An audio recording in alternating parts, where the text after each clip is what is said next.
Welcome, everyone. Thank you for joining us today. My name is Diane Doucette, and I'm the co-founder of Project 2030. I'll be moderating today's webinar.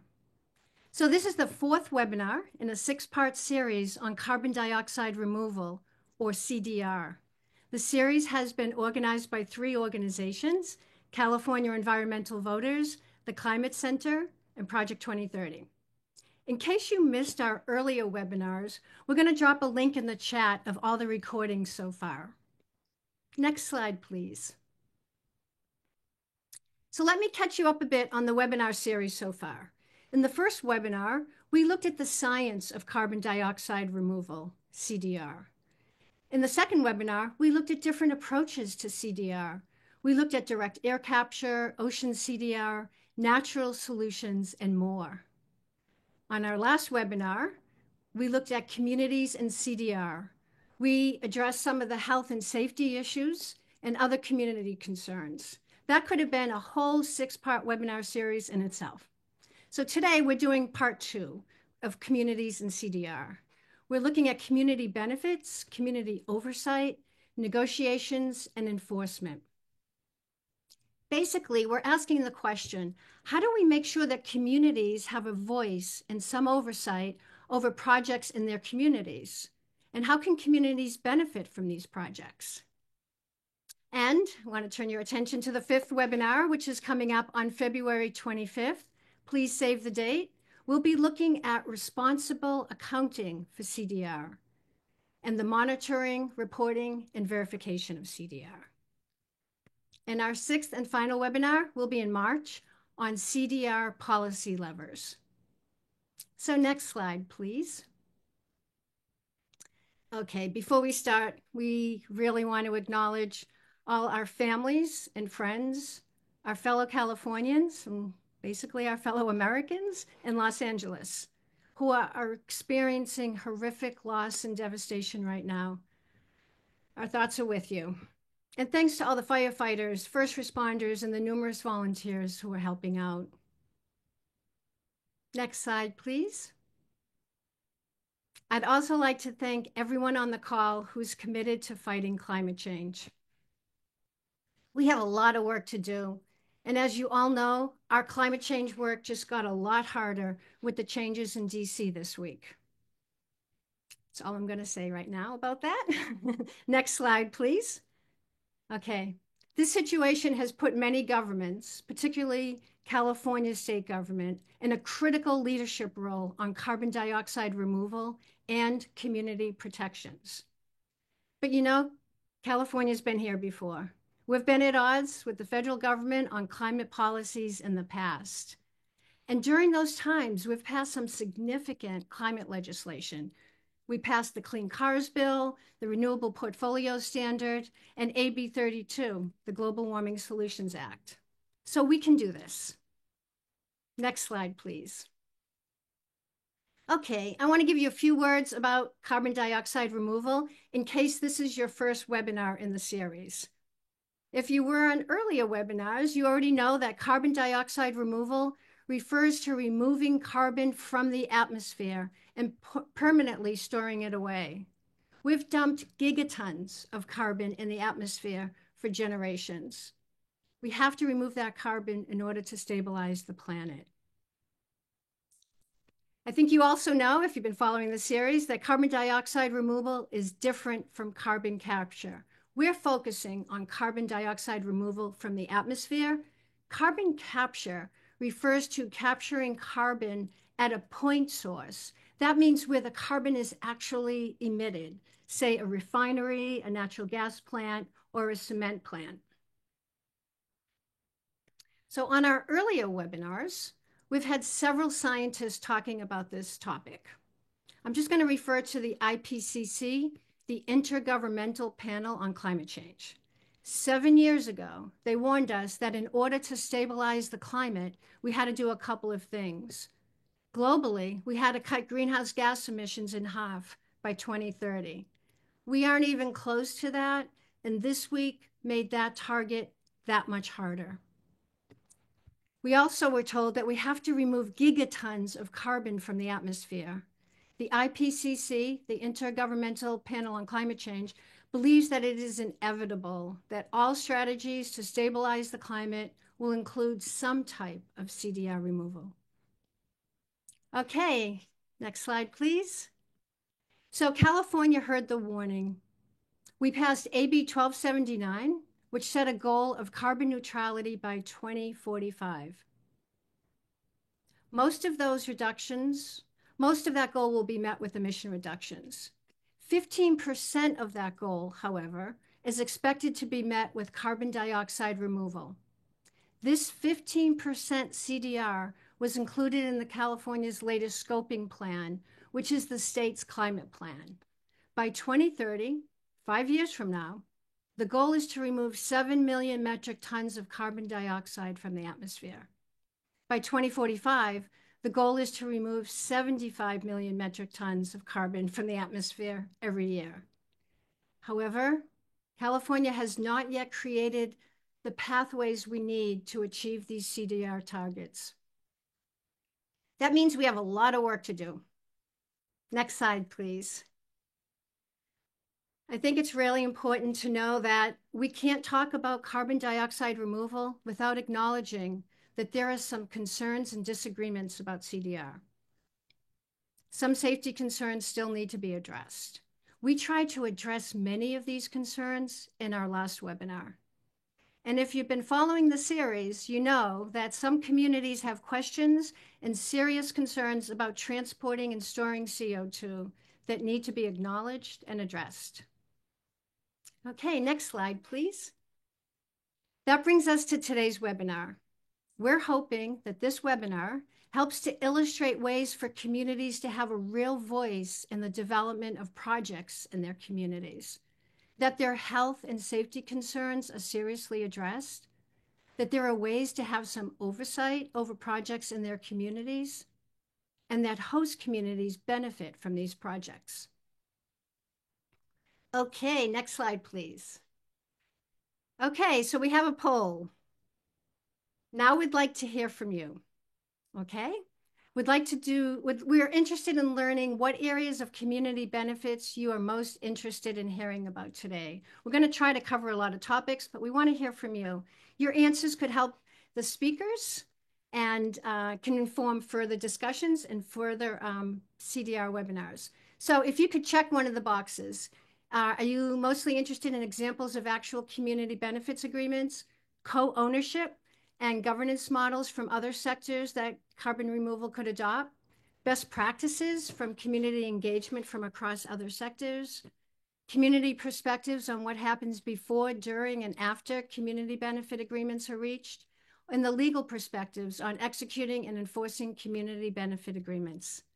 We'd love to see how this turns out.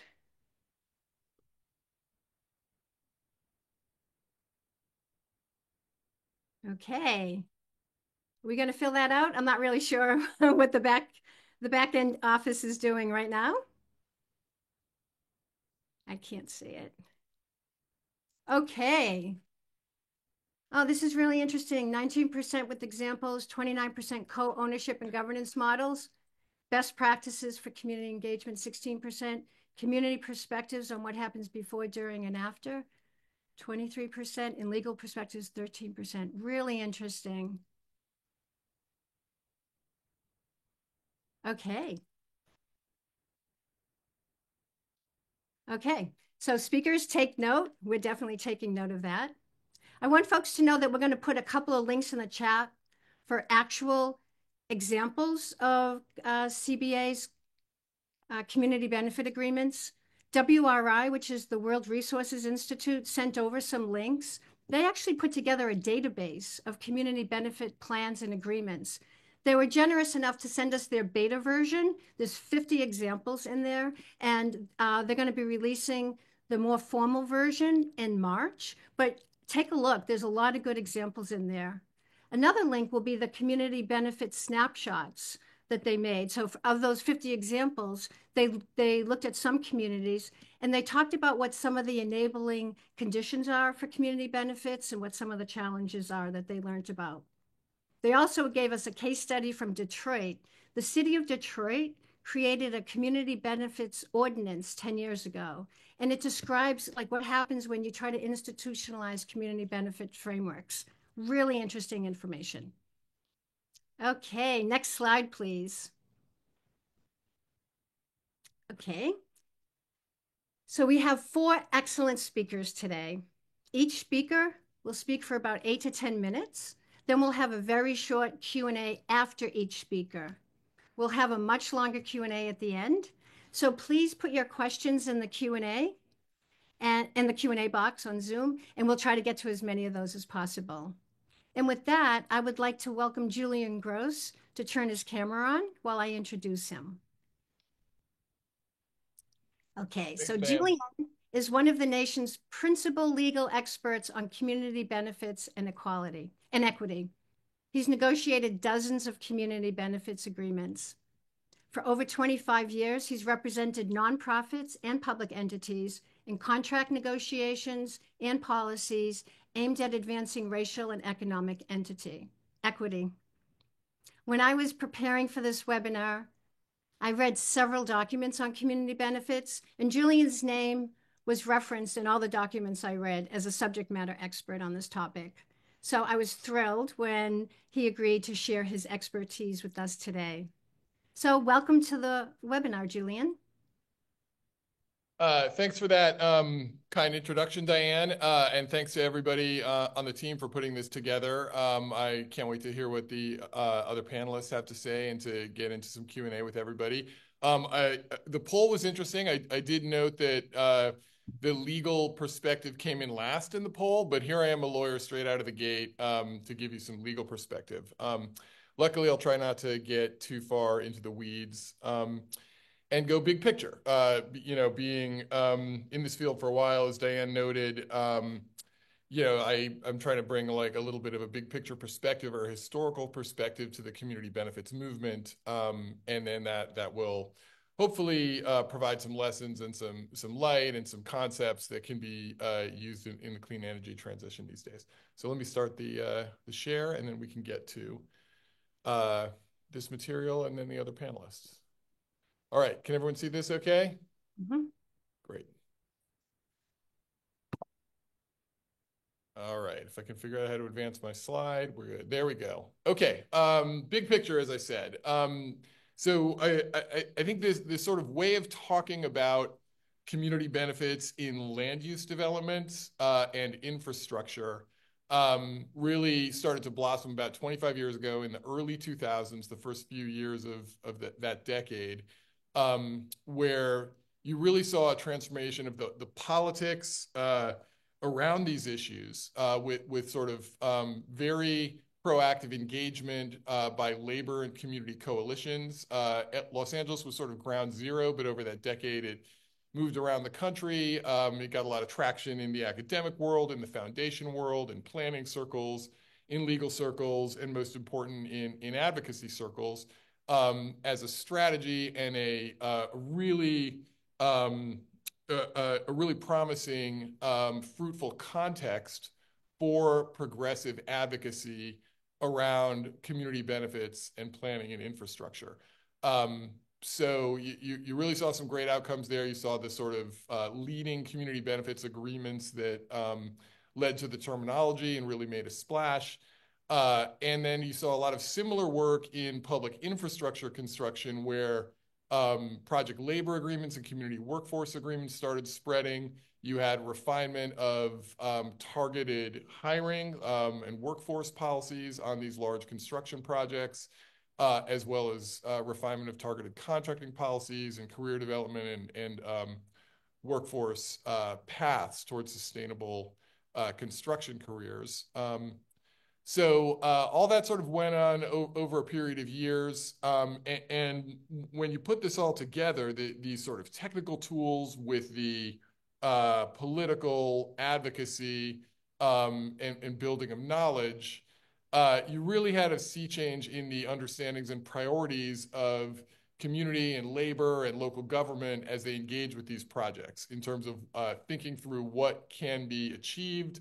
What are the values we're trying to advance aside from just getting a project built and letting the chips fall where they may, and what their priorities are when looking at these projects. All right, so I'm gonna give some definitions for several of these tools, which I'm sure we're gonna be discussing with the other panelists and in the Q&A. But more important than the technical aspects of these tools are the values that I think underlie all these tools. And it's my view that these values can be advanced in just about any context related to land use, infrastructure, and the energy transition. So this is what I really want people to hold and think of as through lines across all these different topics and contexts and tools. One is inclusivity, meaning members of the public need to have their voices taken into account. Transparency is really part of that. You can't really have people's views be informed and taken into account if it's not transparent what's happening with the project and the community benefits around it. Public leverage, I probably need a better term for this one, but central to these discussions is really the role of government. It's even though some of the tools we're going to be talking about, like a classic private community benefits agreement, don't have as a party, the leverage over the project of it can be permitted and proceed or not. It can get subsidized or supported or not, is really central to driving the achievements we're talking about and making these tools possible. Accountability, to me, really means legal enforceability. There's a very persistent and pernicious trend in this area that still continues of the community benefits issues being treated as something suitable for vague generalities, non-binding memoranda of understanding, political handshake deals. None of that is how our legal system and our government works with things that we really take seriously. Those things are memorialized in legally enforceable documents of one kind or another. And equity. We can't talk about any of this without talking about the importance of equity writ large, all different kinds of equity, economic, racial, et cetera, for communities and for these projects in the energy transition and these other kinds of developments. All right, I know we've got some information on the other slides here, and I've already talked for like half my time. So I'm gonna sort of whip through these definitions and we can go back to them or spend more time on them as needed. The private CBA is the sort of classic CBA, classic Coke of community benefits agreements. This is what I think most people think about first when they think about a CBA. This is not a legally established definition, but I think this is what has emerged in the field. It's a legally enforceable contract between a developer and a coalition of community-based organizations regarding a proposed project. The basic bargain here is that if the project is built, the project will provide specified community benefits. And given that commitment, the coalition will support the approval of the project and it getting built. Sort of aligns everybody's interest there and advances those various values in some pretty obvious ways, which is why it's such a compelling tool. Public CBA is a little, I think, less well understood, and I think this term for it is, I think, a little less well established. But how I think of this is that you can have a legally enforceable contract between the developer and a local government entity centering on the community benefits commitments. So in the offshore wind context or some other kinds of clean energy projects, you would have a host community agreement or a good neighbor agreement. These kind of agreements can be very integrated with a public coalition campaign and really reflect and capture that kind of input and advocacy, or it can really be a tool for displacing the efforts that the public makes around the project and sort of cutting a really, colloquially called a sweetheart deal. Community benefits plan. I was a little tempted to put RIP at the top here, given the changes of the Department of Energy, which apparently is just not going to enforce their existing community benefits plans as of yesterday. The definition is this is a set of community benefits requirements. It's usually a document that just focuses on community benefits requirements that is incorporated into a grant agreement or a development agreement or some other kind of permit awarded by a public entity.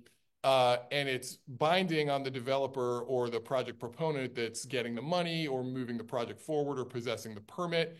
And thus it's enforceable not by the public, but by a public entity. So this was developed very well at the Department of Energy, but of course that is all on hold, tragically.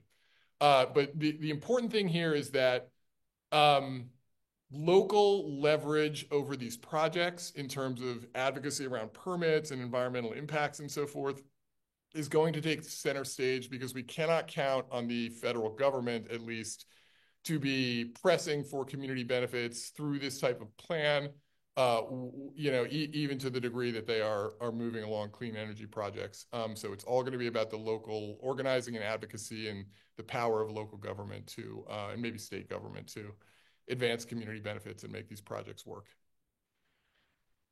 So very quickly, I think I'm actually almost at time, so I'm not going to dive into the sort of related topic of community benefits in public infrastructure, but just conceptually, what I'm thinking of here is when a transit district or a state government wants to build a really large thing like a rail line or something, those kind of projects, you don't have a private developer. The public is procuring something and has a lot more leeway to establish policies regarding it that essentially advance community benefits. That's where you see PLAs and community workforce agreements. But I wanted to sort of get that on the map because I look at these clean energy projects as really combining the dynamics and the tools of both the land use context, where we were talking about community benefits agreements, public and private, and also infrastructure projects, because there's such a large public role in these projects. Many of these clean energy projects are really many projects in one, some of which are private, some of which are public. And you've got a really strong dynamic here where the benefit of these clean energy projects is really broadly shared by the public, but there can be very heavy local impacts. And that is why we're having this conversation about, can you have community benefits that lead to support of these projects, help get them built, also make them a win for the local community, not just a benefit for the climate, hopefully. Thank you. Okay, thank you, Julian. Okay, we're going to have a few questions for Julian right now. And first, I'd like to ask any of our speakers on the call if they have a question for Julian, a question or a comment. And if so, please come on camera to ask that question.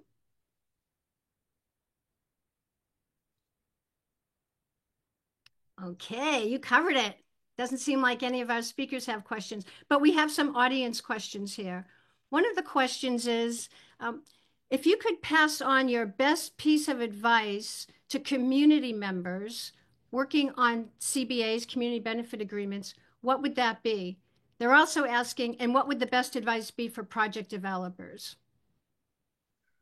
Well, for the community groups, it clearly would depend what stage of the process they're in. With some groups that haven't done one of these before, I feel like there is a little notion that the CBA is an advocacy tool itself. And I think that's really not the case, except in the general level that it's something good that people can organize towards. But the leverage comes from organizing and advocacy. And we can talk more about, at least in my experience, what I've seen in terms of successful coalitions that have been able to bring that kind of pressure through their advocacy, what have been successful models for that. But that is the driver of these things, is making yourself as a coalition, a community coalition or a community labor coalition, a voice that has to be listened to, make it very painful for the developer and the public entity if they wanted to consider a path of basically ignoring these issues or brushing them off with some really minimal concessions, or like a deal with one friendly nonprofit that's willing to support the project. So to me, sometimes people will feel like having the tool, having some good consultants involved, having a good lawyer is going to get them over the hump, but it's really not. It's really you just have to roll up the sleeves and make the case to the public as best you can. Project developers, I would say, be open-minded to these things. In their best case scenario, these are really win-wins, and it's been very clear in the clean energy sector that community opposition can really hamstring your project. So there is a way to do it. There is a way to make it workable. There is a track record with these tools, so don't be scared of them. Okay, and somebody did ask for follow-up on, could you describe those coalitions for advocacy that you talked about, like the most successful one? You could talk about one that hasn't been that successful also. Sure. If you give me 2 seconds, I think I have a slide from another thing on this. So, here it is. Hold on.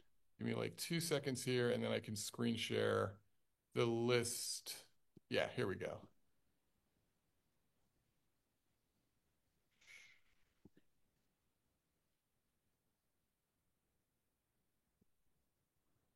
All right. Can you all see this? 7 capacities. 7 capacities. Let's Did we see. get that? Here we go. Yes. Got it? Mm-hmm. Okay, Yeah. thanks. Sorry. So so I didn't make up this framework. This comes, I think, from Lane, the organization down in Los Angeles that was a real leader in this, or is a real leader in this. But this was from back in like 2005. These are the capacities that they have indicated, are needed for an effective coalition. And I this has really been borne out in my work when I've worked with different coalitions. Number one, always probably should be number one, two, three, is organizing. There needs to be a political advocacy capacity and ability to, know how to lobby and know who to lobby, and being comfortable going into an elected's office and making your case. There needs to be a research and writing capacity. I call that like the wonk capacity. Someone who can take complicated documents and understand them and explain them in public settings and explain them to coalition members, et cetera. A media and communications capacity is essential. Legal is important, especially if you actually are able to win something in a seat at the table. You want it wrapped up in a legally tight manner. All of the above costs some money. So a fundraising capacity with your local foundations or whatever is important. That's even just for, staff support for organizations that are driving this. And finally, there is a coordination or leadership function where you generally need to have at least one coalition member that is properly staffed or resourced to be just like making the trains run on time for the campaign, making sure everyone is bought in properly, they have enough side meetings, is credible with everybody to speak on behalf of the coalition and not be just running their own agenda, and can do simple things like get agendas out for meetings and set up meeting space. Hard for coalitions to function without that. So those are none of those have to be held by every organization. Obviously, these are things that as a whole, the groups in the coalition need to be able to bring to bear to be effective. Thank you, Julian. Okay, so we're going to move on at this time. Thanks, Julian. That was great. We're going to invite Ingrid to get on camera while I introduce her. So Ingrid Brostrom is also a lawyer. She's with the University of California at Merced, which is located in California Central Valley. She's the Director of Sustainability and Jobs Program at the university. Ingrid also has a lot of experience in environmental law and advocacy on climate justice and sustainable development. Prior to joining the university, she spent 16 years at the Center on Race, Poverty, and the Environment in Kern County. She's worked with vulnerable communities to negotiate some of the first community benefit agreements in California's Central Valley. Welcome, Ingrid. Thank you, and thank you for having me. I'm going to share my screen.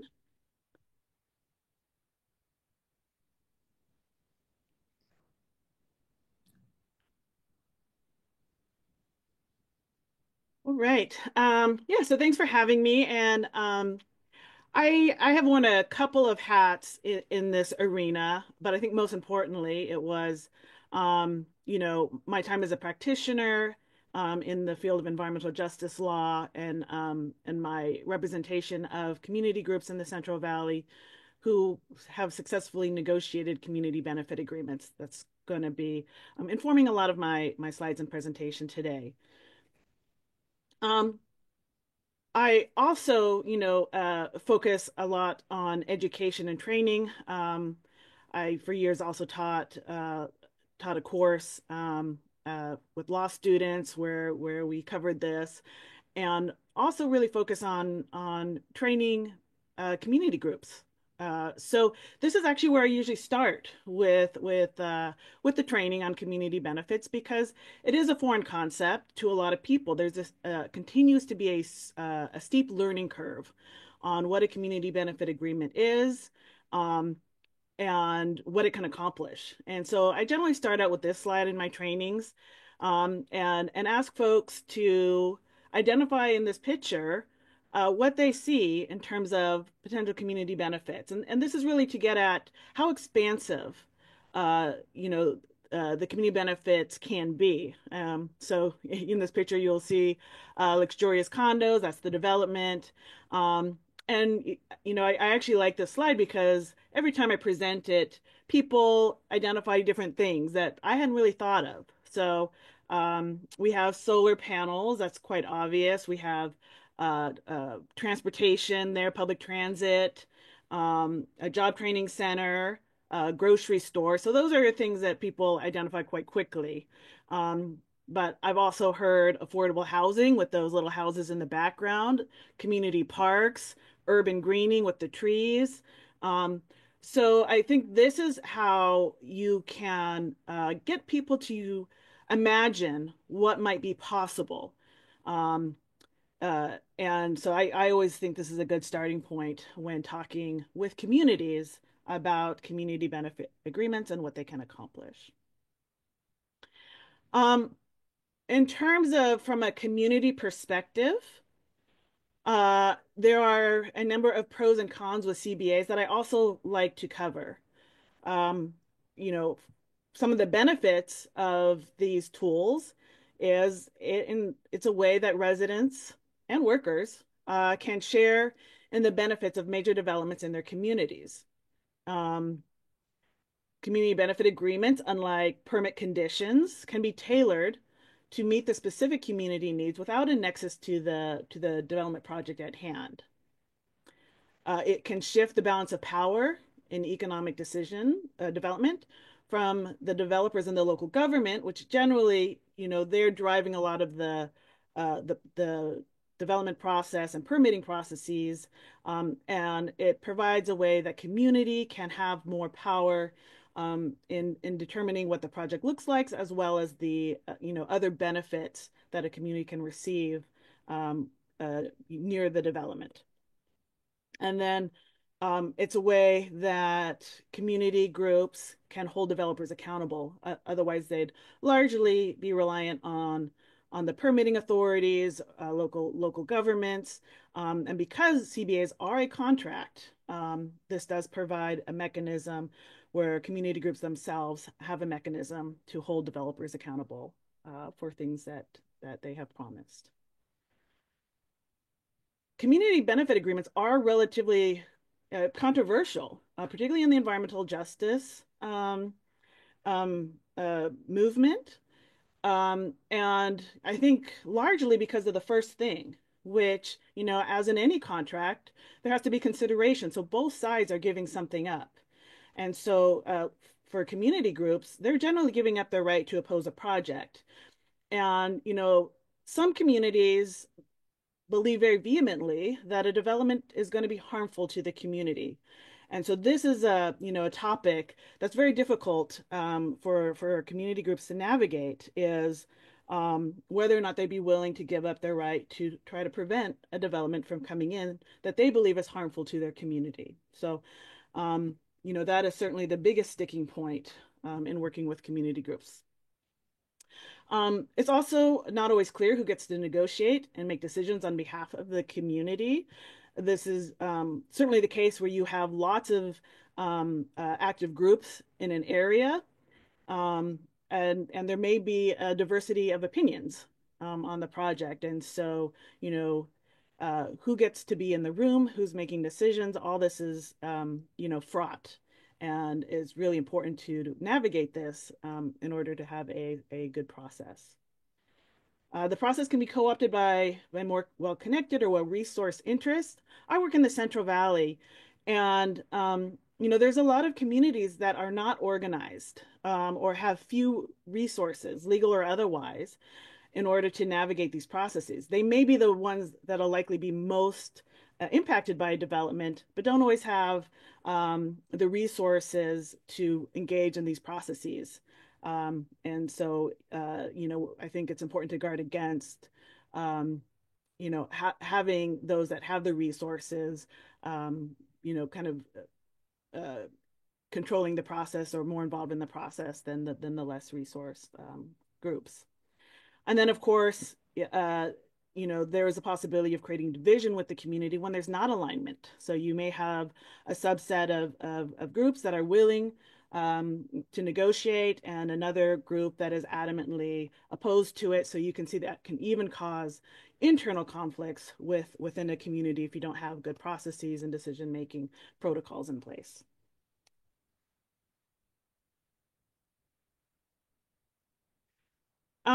So in terms of this context with carbon dioxide removal, I think this is a very, very timely discussion because this is a map that shows some of the proposed projects. You'll see how many of them are in the Central Valley. I think there's a couple of others outside, but I really wanted to focus on the Central Valley when it's a particular interest of mine, but also it's where a lot of these projects are being proposed. And you'll also see the overlay here with disadvantaged communities. So there's a lot of need in these communities where the projects are proposed. And these projects are coming in very quickly. And there's a steep learning curve around community benefit agreements. And so there's a timeliness aspect of, how are community groups going to be ready to navigate the possibility of community benefit agreements. And so I think that's a real challenge, is just the time it will take to work with communities to prepare them to enter into these negotiations. One thing I wanted to bring up is also just the unfamiliarity, not only with CBAs, but with carbon capture technologies. So we recently conducted a climate and jobs community survey in South Stockton. And one of the questions we asked was just about the level of familiarity with new energy and carbon technologies. And so you'll see here, obviously there is a lot of familiarity with solar, quite a bit with wind. But when we get down to carbon capture and sequestration, we're only at 22% of people are familiar with what that even is. And it goes down from there with direct air capture and biomass carbon removal and storage. And so not only do we have a steep learning curve with CBAs, we also have a steep learning curve with people understanding this carbon technology.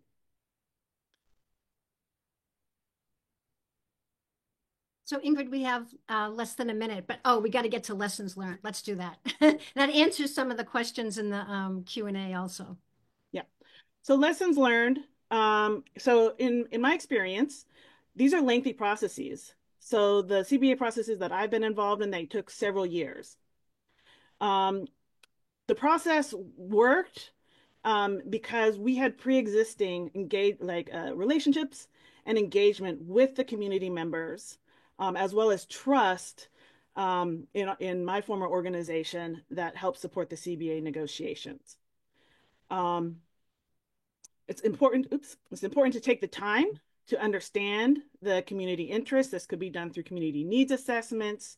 It's important to meet internally with your group often and provide that space for voting and discussions. And community members really need to be in charge in terms of deciding whether to engage and when to walk away. In any negotiation, it's very important to have a good understanding of the interests and leverage that are involved in the project. I think for advocates or support groups, it's important to let the groups know what are the likely outcomes if you negotiate and what might happen if you do not negotiate, as well as what is likely achievable through a CBA. And I will leave it there. Thank you. Thank you, Ingrid. That was really, really informative. We have a lot of questions for you in the Q&A. One question, just a very simple definitional one. Could you explain the difference between community benefit plans and community benefit agreements? Yeah, so a community benefit agreement is a contract. Um, so that could be a contract between, generally, and, it's between, community groups or coalition of community groups and a developer directly. Though, as Julian mentioned, you can also have one with a local government entity. Community benefit plans, these are not contracts. And this really got popularized with the Department of Energy, and they were required as part of funding applications and grants and subsidies. And I think that was a big flag is how do we, how do we encourage the enforceability? How do we, have a mechanism so that communities can be party to these agreements? Because that is, I think, one of the largest benefit of having a CBA. Okay, thanks. Another question is, do you have any advice for working towards a CBA with a community that doesn't have a history of organized advocacy or environmental justice? Yeah, and I think that's a critical question, and it's very much a live one. I know in the Central Valley, and something that I've engaged in is just trainings. Not saying whether a community should or should not. That has to be really up to the community groups in question. But at the earliest stage is just understanding the benefits, the drawbacks, what CBAs are, and again, kind of, getting the communities to use their imagination in terms of what benefits would they like to see. So I think that's a good starting point. I think one of the real difficult things is just a lack of resources, legal and otherwise, that can support community groups that are interested in potentially negotiating around the CBA, because we definitely want parity with the parties, and not leaving it up to the developers, that will likely have more resources than a community group. Okay. Thank you, Ingrid. We'll leave it there for now. We're going to have a longer Q&A at the end. And I'd like to remind the folks on the webinar, if you have any questions, just go ahead and add them in the Q&A box. Thanks, Ingrid. And now I'd like to invite Sarah to turn on her camera while I introduce her. So Dr. Sarah Nawaz is the Director of Research at American University's Institute of Responsible Carbon Removal. Sarah is an environmental social scientist who works on the social dimensions of carbon removal. She studies how carbon, I'm sorry, I just lost my screen there. She studies how carbon removal technologies and policies might be designed in just, equitable, and responsible ways, including how to involve communities in this process. So welcome to the webinar, Sarah.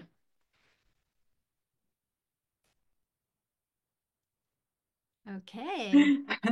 Thanks, Diane. I lost my screen as well. So let me reshare again.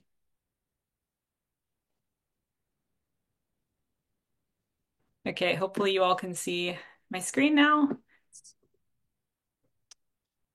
And yeah, thank you so much, Diane. And really great to be here with all of you. I'm a social scientist, as Diane mentioned, and at our Institute for Responsible Carbon Removal, we try to research and support policy on what it means to do carbon removal and CDR in a responsible and just way. And I want to take a couple steps back today and talk about something that I think a robust conversation on benefits of CDR really needs to begin with, which is community engagement. So I define community engagement as basically processes by which different groups are involved in making decisions that affect them. And the main thing I want to say about engagement in the context of this really wonderful conversation on benefits that we're having today is that from my perspective, we really need to have we really need to ground this kind of discussion about benefits in a sort of larger series of decision processes about all aspects of a CDR project in order to sort of have a fully kind of ethical and just treatment of these projects. And I would say that community engagement is really always necessary with any new projects, but I think really particularly critical with new technologies. I mean, encompasses a vast spectrum of technologies, and often the science is kind of still evolving on what these risks and benefits might be, sort of in practice, in place. And a quick note before I proceed on what community engagement is not, I think it's important to note that it's not public relations or marketing.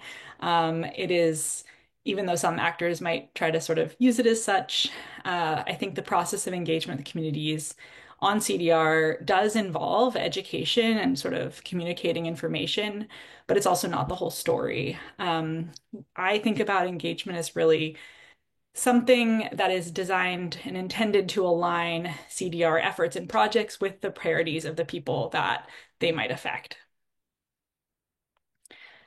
A tricky point here and a really important point, I think, is who is this quote unquote community? So who are we talking about? And I generally kind of cast this net really broadly in how I and we think about it at the Institute. Potentially affected and interested groups is sort of like the broad grouping, also those with rights relevant to the broader project or project area. And this encompasses to me sort of the general public, but also a range of kind of specific groups from labor, environmental justice. A really important piece is tribes and other rights holders. It could be representatives from relevant sectors and industries and more. And I think just an important point that's come up in some of the earlier presentations as well is really just being attentive to who has access to participate in these spaces, and also, how are certain voices maybe getting particular airtime in these efforts. So I'm going to talk about the range of efforts that can be undertaken to involve or engage affected groups. And I'll review kind of 5 general classes of effort. And the argument, the case I'm trying to make here is that we really want to be shifting rightwards along this continuum. And that means sort of trying to shift towards engagement approaches that really center community participation. So we first have sort of a general class of engagement that I shouldn't say this is a well-established class of way to kind of classify engagement, but that we call outreach. And so this type of engagement is essentially one directional and involves sort of a developer or researcher reaching out to a community, but really information is flowing in one direction from project to community. So here we're not seeing the developer learning much from communities about how a project might impact them or what they think about a project. Next, we've got sort of a more two-way flow of information where communities are offering some type of feedback or views, but there isn't really a commitment to or structure for ensuring that views and feedback actually affect project implementation in any way. The next approach involves eliciting community views, but these views, I should say the views are not just elicited, but they're actually integrated into decision making. And then a sort of more collaborative approach involves not just eliciting community views, but actually centering communities themselves in decision making processes. And then kind of at the end of the spectrum, we've got approaches to engagement that are really centered in shared leadership, where final decision making about a project occurs at a sort of community level. And just to really quickly run through some examples of what this might look like, outreach approaches might be fact sheets, Q&A sessions, websites, really important, useful things to do, but also I would argue insufficient to really shifting along this kind of participation continuum. Consultation approaches might be things like town halls, surveys, public meetings. Approaches that are things like deliberative workshops, deliberative polling, are ways that communities can be brought in to sort of more deeply understand and actually really be debating a project. And the idea is that in doing so, they can contribute and develop ideas for actually shaping a project. Then I'm offering the example of a sort of citizen advisory committee as one approach to a more collaborative engagement structure. where you've got sort of community groups playing a more active role in decision making. And then a couple examples of a more shared leadership approach are things like citizen juries and citizen assemblies, where communities are actually co-producing decisions. So what should engagement actually focus on? What should be the topic of discussion and hopefully decision making? I think certainly an essential part of all of this is conversations about risks and benefits to tie back into the conversation today. Hopefully it's not just developers, telling people what those are, but really learning from them about what local folks have to say about context in a way that can really collectively generate a better understanding about possible risks and possible benefits. There should be a focus on, is there support for this project or not? But I think really critical as well is under what conditions might acceptance or rejection of a project exist. And this could be part, sort of tied in with a conversation about benefits. If this happened, we would be supportive and willing to proceed. I think there's also important sort of design questions that can come up when we're talking about kind of conditions of acceptance or rejection. Another important piece, I think, is alternatives. So are there different ways of doing things that people might prefer to see? And just kind of at the highest level, I really see the goal of engagement as trying to understand where communities are at in terms of their larger visions of the future and how a project might be made to fit into this vision or might align or not with this vision. So a couple other really quick lessons. This is in part reiterating an earlier point, but I think it's an important one. The first is that we really need to have transparency about how any findings from engagement efforts are incorporated back into the project to shape it moving forward. You need sort of structures and processes in place that make sure that actually happens.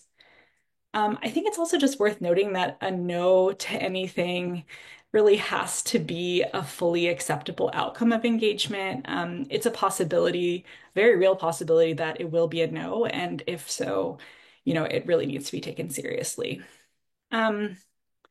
So this is kind of my high-level summary of what it means to do good engagement, I think, on CDR projects and how that can support discussions on benefit sharing.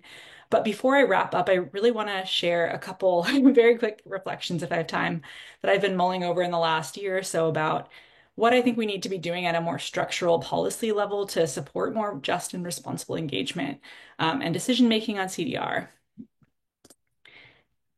And let's see. There we go. And I think that conversation really begins with discussing what is wrong with how engagement is currently happening in practice today. The first problem is that engagement tends to be very project by project. This leads to a lot of scaled, if you scale this up, tons of engagement activities, engagement fatigue, people just run out of capacity to engage. I think we see that developers are generally the ones leading this conversation, makes it difficult to build trust. It's really hard to build the kind of community-centered decision structures I've been talking about.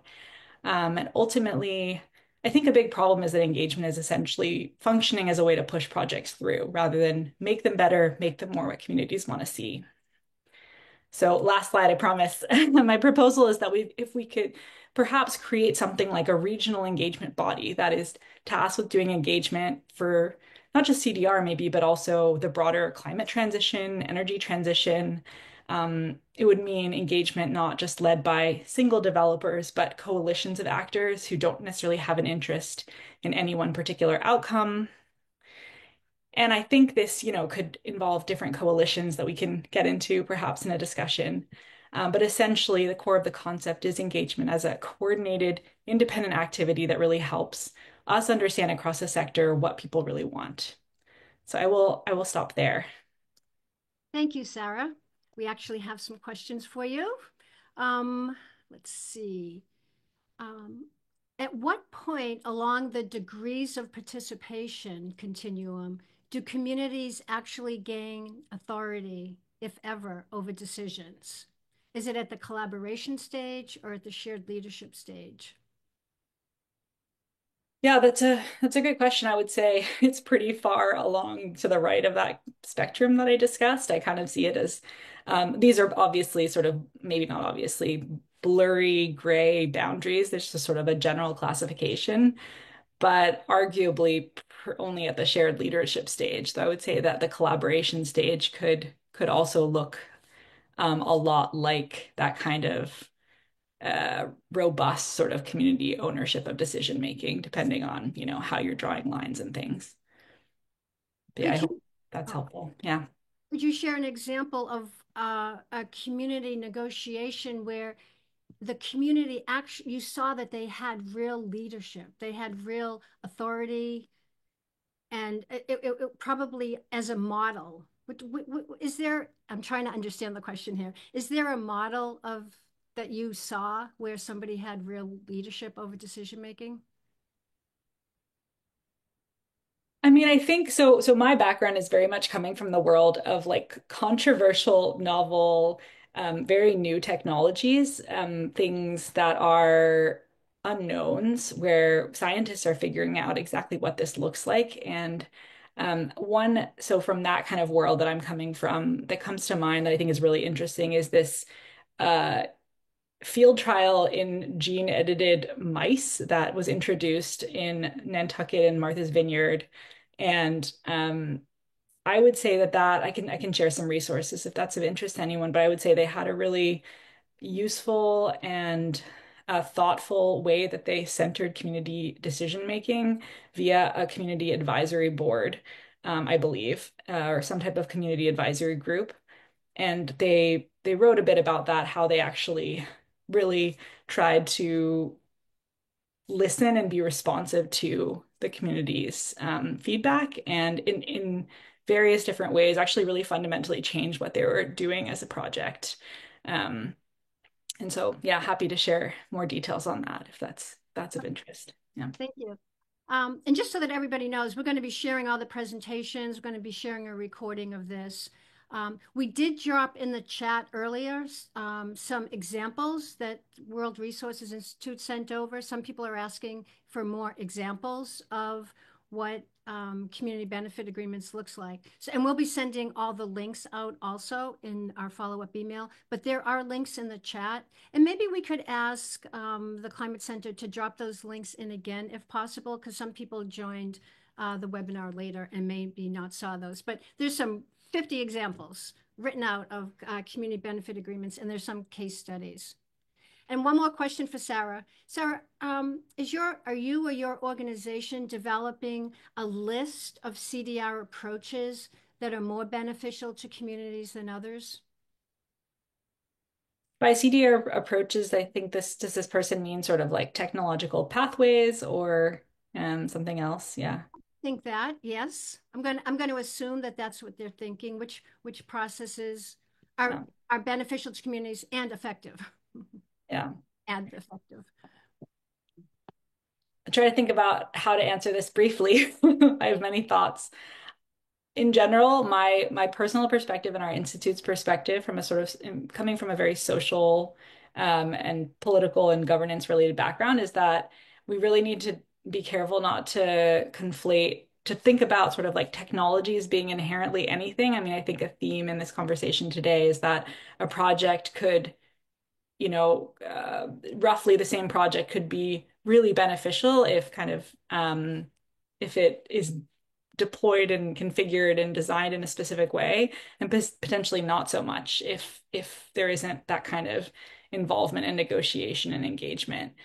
So I think, my institute has a bunch of resources on our website, fact sheets. We're actually in the process of updating them about potential risks and benefits associated with a range of different CDR approaches, from ocean-based to DAX-based. And I think that's a starting point for a conversation, but really the how of these projects is really essential to what actually happens on the ground, I think. I hope that begins to answer the question. Okay. Thank you, Sarah. Okay, we're going to move on to our final speaker now. Thanks, Sarah. Next up will be Dr. Louise Bedsworth. I'd like to welcome Louise to turn on her camera while I introduce her. So Louise is the Executive Director at UC Berkeley Center for Law, Energy, and the Environment, also known as CLE. She spent her career working with communities on equity and environmental stewardship. She's currently working on community benefits and governance models in the carbon dioxide removal area and in offshore wind. She's also leading UC Berkeley's CalDAC project, which we'll hear a little bit about. DAC, again, is direct air capture. So she's leading the CalDAC project, which is the DOE-funded direct air capture feasibility study for a community-centered direct air capture hub. Before joining CLE, Louise spent nearly a decade working for the state of California, most recently as executive director with the Strategic Growth Council. And prior to that, she worked in Governor Jerry Brown's administration. Welcome, Louise. Thank you, Diane. Thank you, everyone, for joining today. And thank you to the Climate Center, California Environmental Voters, and Project 2030 for hosting this webinar series, which I think is so helpful and really important. So I will go ahead, let's see, and I'm going to share my slides. Great. So I want to just sort of stepping back, I think we've heard a lot of really valuable and a lot of expert and experience with community benefits agreements. So I will probably not talk as much about that. A lot of my motivation for this work comes actually from my time at the California Strategic Growth Council, where I think, you know, the SGC has really tried to innovate and think about how to approach infrastructure investment, especially with in communities, low income and disadvantaged communities around California, to innovate in different ways to help thinking about how to build community capacity, how to put more power in the hands of community to drive those investments. And through that time that I spent doing that, I was just continually so I don't even know what the right word is, but just to see the power and the impact that can occur when communities have a real seat at the table, they have the capacity to engage and to drive and design how an investment comes into their community and the benefits that can extend well beyond that project from that work. And so, and a lot of this came through the Transformative Climate Communities program and other types, intense investments like that. And it got me really thinking as I came to CLE, how can we scale and replicate an approach like that? And so when there was an increased focus on community benefits starting, going back quite some time, but when the offshore wind leases were sold in California, those leases have a community benefits agreement component in them. So that's really where a lot of our work at CLE started and then has extended in other ways. So what I'll talk through today is really how we're trying to pilot a community-based approach in a DAC hub. And it's really broadly about community benefits. I think a community benefits agreement is a piece of it, but what I really want to talk about is how that agreement can sit in what I think of as sort of a community benefits ecosystem. And I think it's what we're trying to pilot, and we certainly don't have the answer, is what are the things that can help to operationalize some of those principles that we've been hearing about. So our role at CLE, I also want to be very clear about this, is we are not a community-based organization and we do not speak for communities. And so a lot of what we are trying to do is think about building the helpful tools and resources, sharing examples, thinking about where is policy needed to help enable some of this work to happen. So with that, I will just jump in here. I think we've already talked about this. There is a challenge, but I really want to emphasize that we have what I see as an opportunity at this moment in time to navigate a transition and create a transition and drive a transition that does not duplicate the patterns that we have done in the past. And those concentrated pollution left communities behind and created large inequities and gaps. And so how do we not do that? And then we're also challenged with we're in an urgent situation and we need to move with speed. And so that is constantly, I'm sort of thinking about that as we're going into this work as well. So I will skip over this.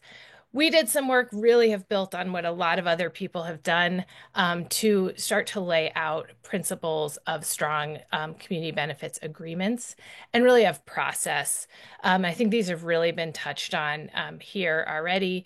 And so I want to just talk a little bit about how we're thinking about, in the context of our direct air capture work, operationalizing these principles in the project. And I would say this is a feasibility study. So we're at the very early stages of the project. So we want to be operationalizing these not just in a CBA, but actually throughout our entire project. So I have been starting to think about this and played around, and you can clearly tell I am not a graphic designer, but really of trying to think about a community benefits agreement as part of an ecosystem. So an agreement, as we have heard already, is a contract. It is a legally binding document, and there's a lot of value in that. It is enforceable, and it's legally enforceable. But it is going to only be as good as, one, that it is delivering meaningful benefits, that it is delivering benefits that are meaningful to a community, and it is something that a community needs, that it's going to help a community or a place meet goals and a vision, etc. And so we're also trying to think about, how do we operationalize that? And I'll talk about some of these more specifically in the context of DAC, but it really is, how are you ensuring those benefits are meaningful? There's also governance considerations around how that community benefits agreement is implemented, that there's transparency and accountability, that there's oversight, and ideally some collaborative and shared governance, and that there's community capacity and power. So you can come in and do a community benefits agreement, but if people can't come to the table and you can't get that work happening together to build the coalitions that we've heard about, that agreement, you're not going to be able to, one, see the meaningful benefits, but you're also not going to have the ability to follow through on enforcement, to think about, how sustained oversight, et cetera. So we're really trying to think about this as a larger set of, it is a system. It is not a single agreement. So let me talk a little bit about what we're trying to do with CalDAC. And so what we're really trying to do is pilot a different approach, even to just undertaking a feasibility study. As Diane mentioned, this is funded by the U.S. Department of Energy through the Bipartisan Infrastructure Law Regional Direct Air Capture Hubs call. It is a large partnership. So CLE is the lead organization alongside Lawrence Berkeley National Lab. We are working with Project 2030, Central California Asthma Collaborative, Valley Onward, EPRI, AECOM, 4 different direct air capture companies, a CO2 to products company, energy storage, and several other analytic partners, including Fresno State, Cal State Bakersfield, and AECOM and PSE Clean Energy. I think I hit everybody, but it is a big team that we actually, and I want to say, a big team we are hoping to grow in lots of different ways. But what we're trying to do with this hub is design a hub that meets the technical criteria that DOE has laid out. I won't talk specifically about those, but that we also have developed a set of what we're calling social and governance criteria that we are also meeting. And so with this, we will be identifying a hub owner, an ownership and business model, and a governance structure that will deliver real and measurable community benefits. We are looking to co-producing data, accountability metrics, and structures that are going to guide any future phases. But I think most importantly, the whole team has agreed that if we do not meet both community and technical feasibility criteria, that meeting both of those things are necessary for the project to be considered feasible. And I say that in a very simple way, recognizing, operationalizing that, figuring out the decision-making structures. How we determine whether things have been met is something we will need to be working on and co-creating throughout. So I want to talk about a few key project elements, and I should say we are very early stages. We just got a signed grant agreement with the Department of Energy in December. So we are really, just as this year is kicking off, really digging into carrying this work out. It has been a long process to get here. But I want to talk about some key project elements that we have right now that we are planning to be implementing and also co-developing throughout. The first is a community oversight council that will be engaged in all phases of the project. That would include representatives of environmental, civic, labor, environmental justice organizations. We are required by the Department of Energy to develop a community benefits plan. We plan to frame this and drive this by a set of community created goals and a vision. We also will be assessing different ownership and governance models, which I'll speak about. We are looking at community ownership structures, collaborative structures, co-ownership structures, different mechanisms that can look at actually ongoing revenue and profit sharing with the community. We are also exploring a public authority model. So even just thinking about the policy that surrounds the carbon removal policy space. And we are situating sort of a two-way learning process throughout that would include leveraging forums like this for broader education on carbon removal, but then also really bringing in the community knowledge, experience, and expertise to shape the analysis overall. So I'll just quickly talk through places where we are currently have identified, and there could certainly be more points for what we think of as co-creation. The first is trying to develop a vision, a community vision and set of goals that can serve as a framework and sort of a guide for how we are moving forward. So this is a deliverable that we have identified for ourselves that is in our contract with the DOE. It is not required by DOE, but it is now one that we have said to DOE we will develop. We also have built with our technical partners a community-based design process. So rather than having single points in the sort of technical design, the hub design and development, the resource analysis of environmental health and safety, instead of having those as sort of these distinct points, we have actually been building in an iterative process that will be allowing that to be a much more interactive set of steps. And so for that, we are actually working with DOE to extend the timelines to enable that to happen. We are looking, as I said, we'll be developing a community benefits plan, but we're also looking at these different ownership structures, community, and then ultimately a community benefits plan that could inform an agreement. And I mentioned already the co-learning. And I see Diane, so I'm on my very last slide.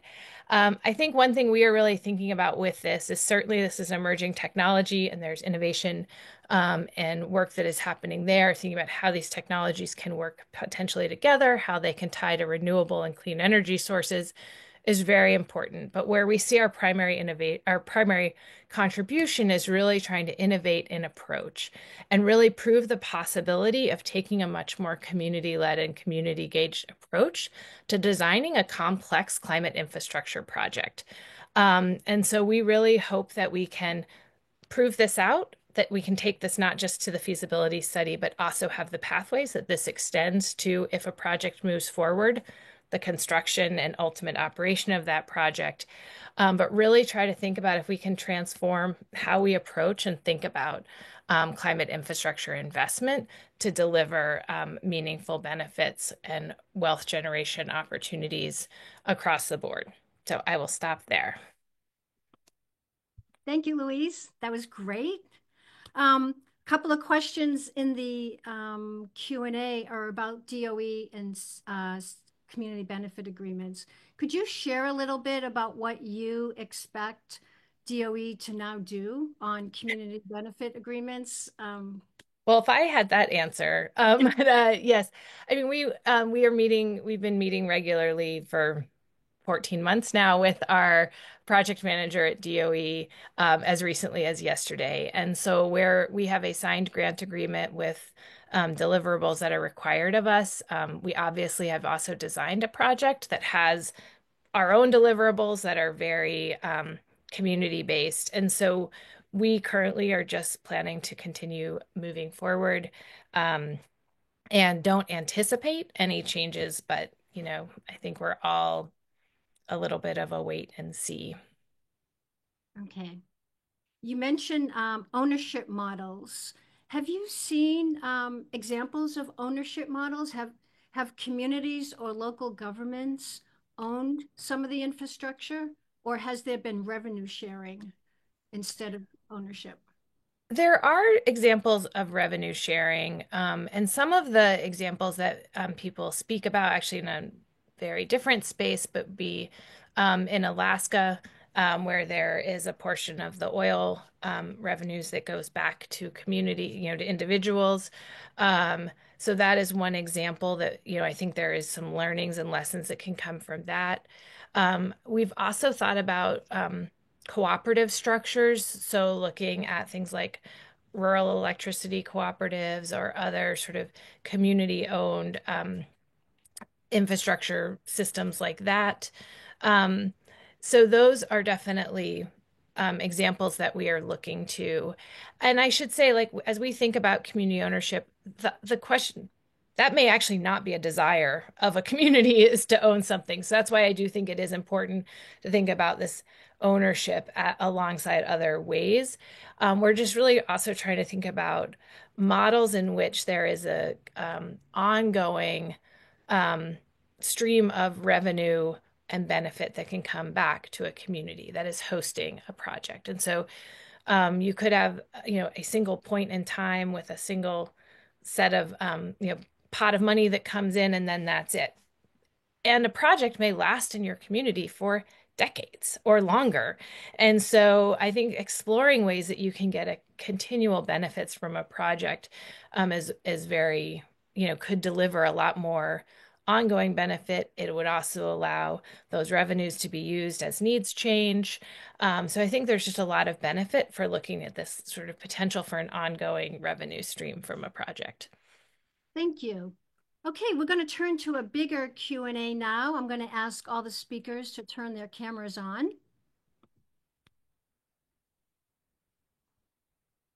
Okay. So one of the questions is, and this could be for all of you. So we know that we have some regulators and legislators on the call, and we've seen some, not just in California, but in other places, some ideas in regulation and in legislation of mandating the creation of community benefits. I'm wondering if you have a piece of advice for either regulators or legislators about creating community benefits, because certainly, they would have to create something that works on a more general basis, and communities are more particular and have specific priorities.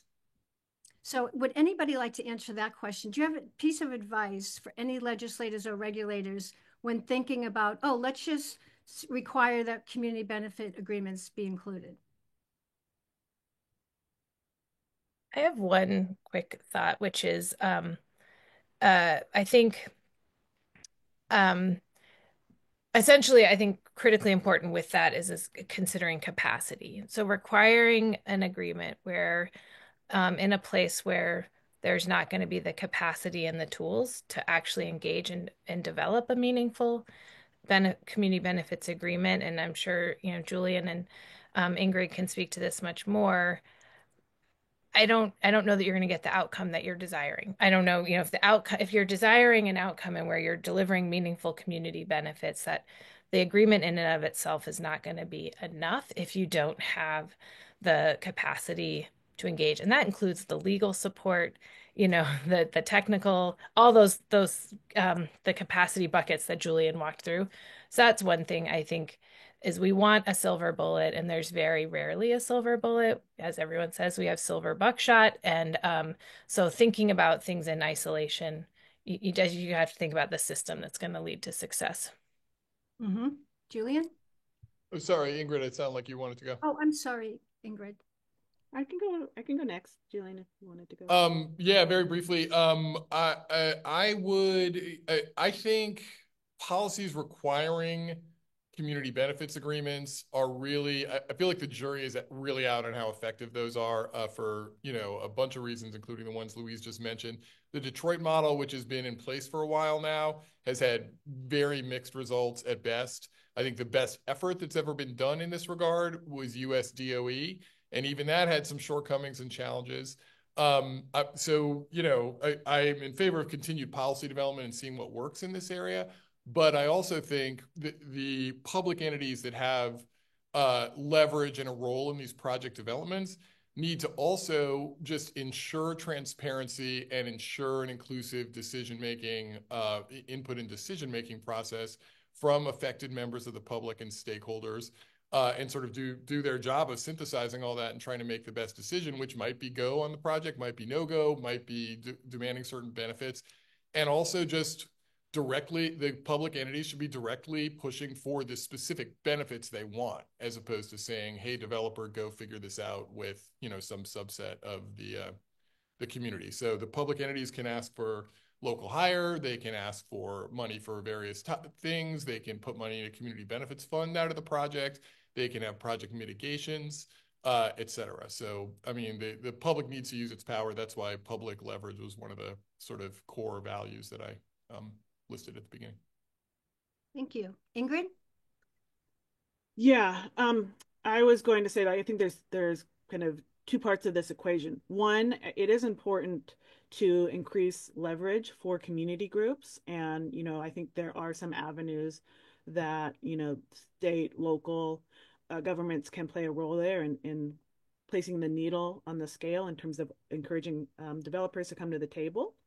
But I think the double-edged sword of that is if they're required, it can lead to a lot of mischief, because if a developer needs to have an agreement with somebody who will sign the dotted line, you're not doing anything to increase the quality of that agreement or make sure that the right people are part of those conversations. And so I think it's real tricky to get the kind of the government lever to do what we want it to do, which is to really make sure that communities are bought in, and it's the impacted community that is voluntarily coming to the table and making an agreement with the developer.